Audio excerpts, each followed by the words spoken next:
গত রবিবার বার্মিংহামে দ্বিতীয় টেস্ট শেষ হয়েছে। 4 দিনের ব্যবধানে লর্ডসের তৃতীয় টেস্ট। প্রথম একাদশে ফিরছেন বুমরা। দুর্দান্ত ফর্মে সিরাজ, আকাশদীপ, জয়সওয়াল, রাহুল, গিলের চওড়া ব্যাটে এজবাস্টনের পর লর্ডসেও জয় ধরে রাখতে মরিয়া ভারত। আজ থেকে শুরু হচ্ছে লর্ডসের টেস্ট। প্রথম একাদশে ফিরছেন বুমরা, দুর্দান্ত ফর্মে সিরাজ, আকাশদীপ। আমরা দেখেছিলাম গত ম্যাচে বুমরা প্লেইং 11-এ অর্থাৎ একাদশে ছিল না, তারপরেও প্রথম একাদশে না থাকতেও আকাশদীপের দুর্দান্ত বোলিং এবং পাশাপাশি সিরাজের সহযোগিতা রীতিমতো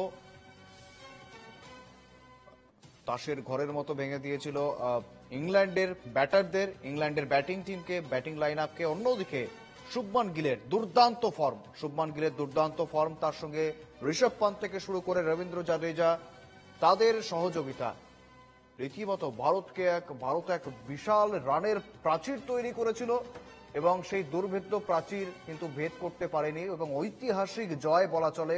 এজবাস্টনে প্রথম জয় ভারতীয় টেস্ট দলের এবং তারপরেই স্বাভাবিকভাবেই কনফিডেন্স একেবারে হাই রয়েছে ভারতীয় টেস্ট টিমের, নতুন এই দলের।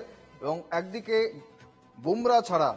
বুমরা ছাড়া আকাশদীপ এবং সিরাজের কাঁধে ভর করে এজবাস্টনের এই জয়ের পর এবার লর্ডসের টেস্টে কিন্তু ফিরছেন বুমরা। অর্থাৎ ভারতীয় পেসের ত্রিফলা, একদিকে বুমরা, একদিকে সিরাজ, একদিকে আকাশদীপ, তার সামনে খুব সহজেই ধরাশায়ী হবেন ইংল্যান্ডের ব্যাটাররা, এমনটা কিন্তু স্বাভাবিকভাবেই ধারণা করা হচ্ছে।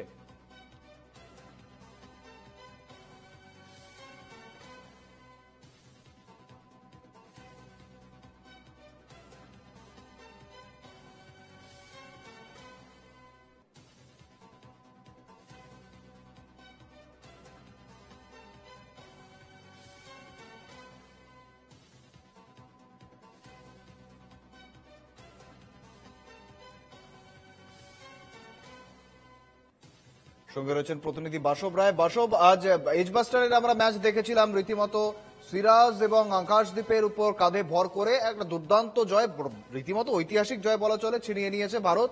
এবং অন্যদিকে শুভমান গিলের দুর্দান্ত ফর্ম রয়েছে একদিকে, পাশাপাশি তাকে যথেষ্ট সহযোগিতা করছেন রবীন্দ্র জাদেজা থেকে শুরু করে ঋষভ পান্ত প্রত্যেকে। অর্থাৎ ভারতীয় টেস্ট টিমের কনফিডেন্স বর্তমানে ভীষণ হাই এবং তার মধ্যে লর্ডসে মাঠে নামছে ভারতীয় টিম আজ।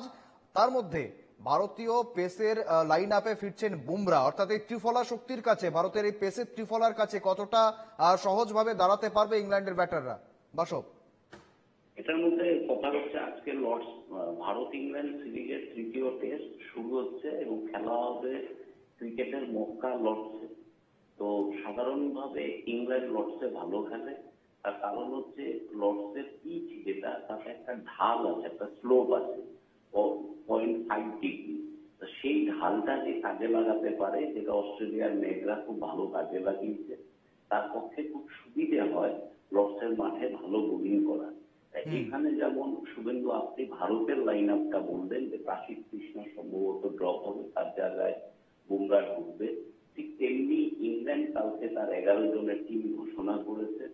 সেখানে ওদের যে পেসার টঙ্গ, তো সেই টংকে বাদ দিয়ে ওখানে জোফরা আর্চারকে ঢুকিয়েছে। জোফরা আর্চার নিম্ন পেসার এবং তিনি 4.5 বছর পরে ইংল্যান্ড টেস্ট টিমে ঢুকলেন। জোফরা আর্চার খুব কম টেস্ট খেলেছে, বেশিরভাগ সময় আহত থাকে। একেবারে বাসব, অর্থাৎ লর্ডসের মাঠে জোফরা, একদিকে যেমন আমরা বুমরার দিকে তাকিয়ে রয়েছি, তেমন কিন্তু জোফরা আর্চারদের দিকেও তাকিয়ে রাখতে হবে। অর্থাৎ সেই বিষয়ে আমরা অবশ্যই চোখ রাখবো। আপাতত ধন্যবাদ তোমায় বাসব।